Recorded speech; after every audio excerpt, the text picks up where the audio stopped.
everyone, and welcome to the Lord Gord Podcast. This is your host, Lord Gord.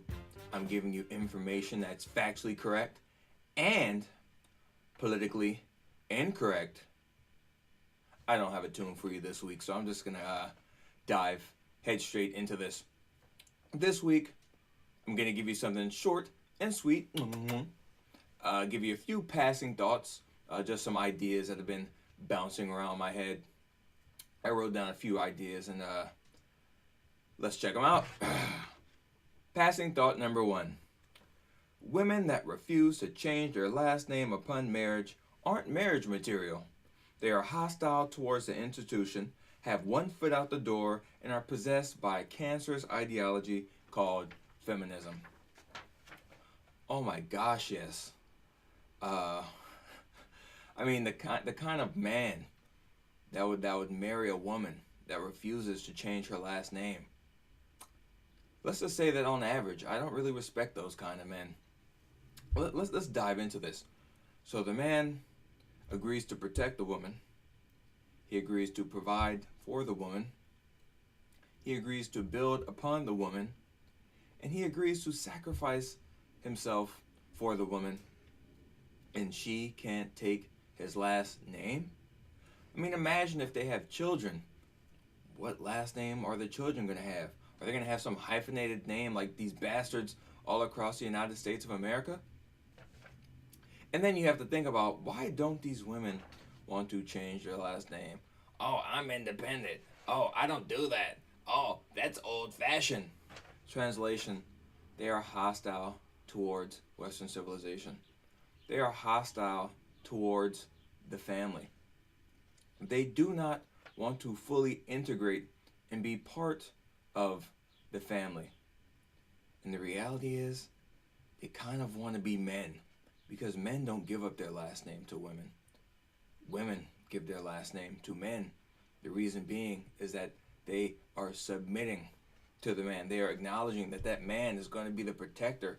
He is going to be the head of the household. He is going to be the logical compass of the family. So a woman that refuses to change her last name is denying a man his natural role because she wants that role. She's hostile.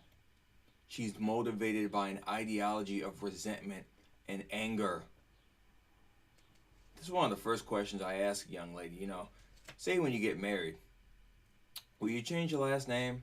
And if she's even hostile towards the institution of marriage, she gets a pack of trail hikes. She gets a pack of trail mix and she takes a hike. Passing thought number 2. For those that buy pants with rips, tears, and other damages, would you be interested in buying new cars with scratches, dents, and rust? I spoke about fashion on a few podcasts ago and just how it conveys ideas, and just how, as our moral standards have declined in our society, our sartorial choices have declined along with it. And for people to willingly want to dress like bums and vagabonds and pay their hard-earned money to dress like bums and vagabonds really doesn't bode well for the society. And personally, it really doesn't make me think very highly of you.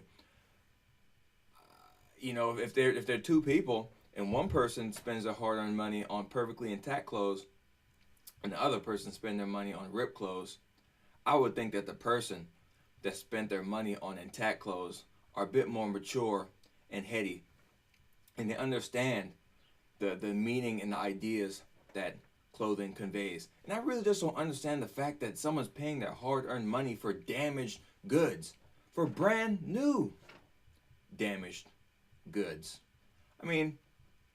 Hell might freeze over before you see me buying a new pair of slacks that are purposely ripped and torn.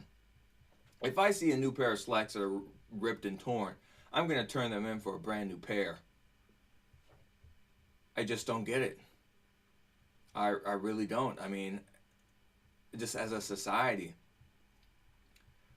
why would we want to dress up like bums and vagabonds? it just doesn't, it just isn't a good reflection of our society. Passing thought number 3. Facebook said that two black conservatives, Diamond and Silk, were unsafe and banned them. They did not do the same for thousands of rappers that celebrate violence, murder, sexual deviance, and other antisocial behaviors. Yeah, that's a huge problem for me because implicitly what Facebook is saying is, hey, black people, it's perfectly okay if you glorify criminality and violence and killing the president and robbing Asians and killing other black people and selling drugs and robbing people and being urban terrors.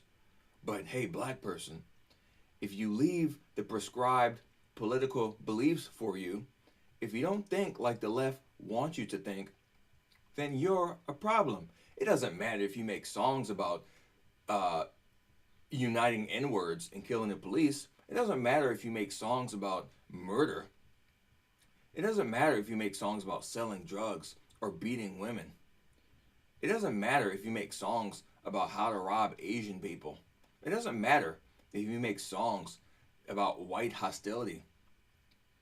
All that matters is, hey, black people, if you don't condone criminality, if you think for yourself, and if you champion traditional values in small markets, you are unsafe for the community. Think about that. Passing thought number 4.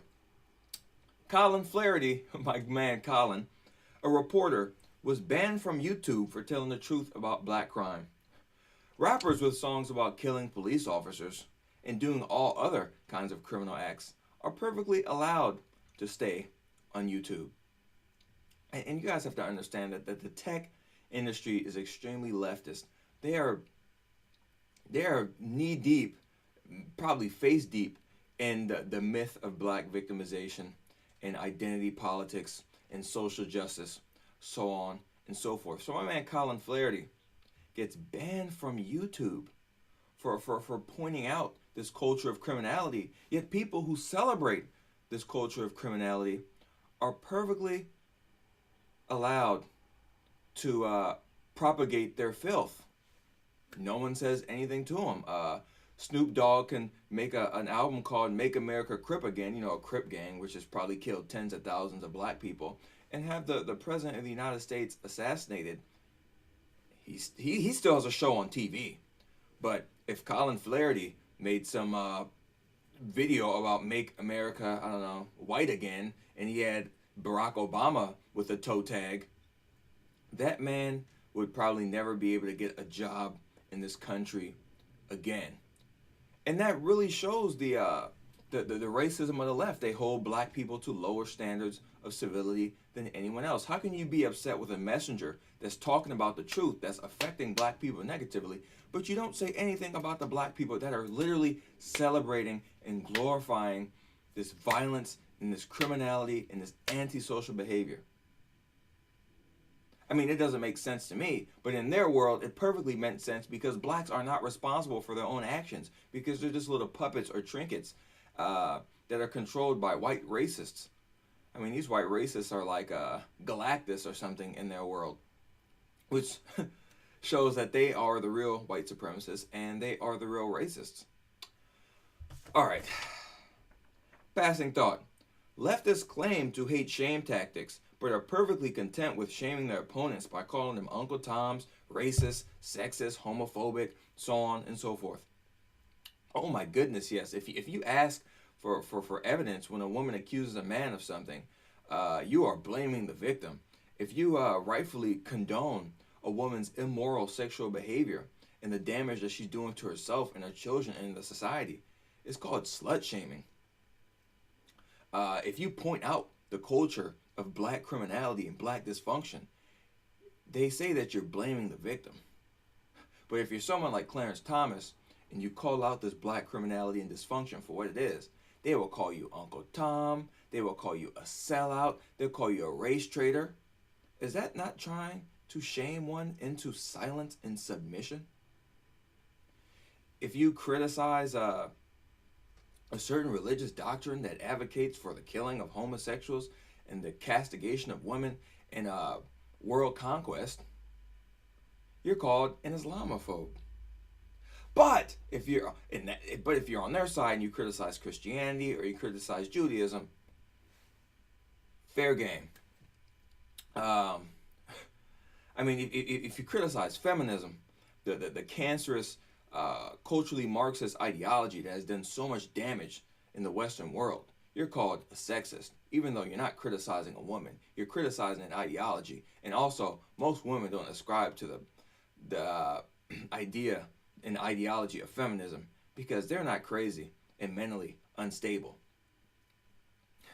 Oh, the leftist love shaming tactics. They'll say that you're a rape apologist, that you're a shill for rich people. They'll call you greedy. They'll call you selfish. They'll call you cold-hearted. Last time I checked, calling someone greedy, selfish, and cold-hearted is trying to shame them into believing your opinion. So that's something I learned about leftists. Everything they accuse other people of doing, that's usually what they are. Those are a couple passing thoughts for you. That's the Lord Gord Podcast for this week. I hope you liked it. Subscribe on iTunes. Subscribe on YouTube. Share the video with your friends. Donate on Patreon. Get the Lord Gord album, This Isn't TV, on YouTube, iTunes, Google Play, Spotify, so on and so forth. If you're in LA, come to the Blues Jam every Tuesday night at the Airliner in Lincoln Heights from 9 p.m. to midnight. It's 21 and over, free admission, dollar tacos, baby. Next week, I'm going to talk about the fall of California, Hispanic Detroit. I'm going to talk about how leftist policy has been running the state into the ground and how Hispanics are being used as cannon fodder to further the decline of California. I'm Lord Gord. I'll talk to you next time.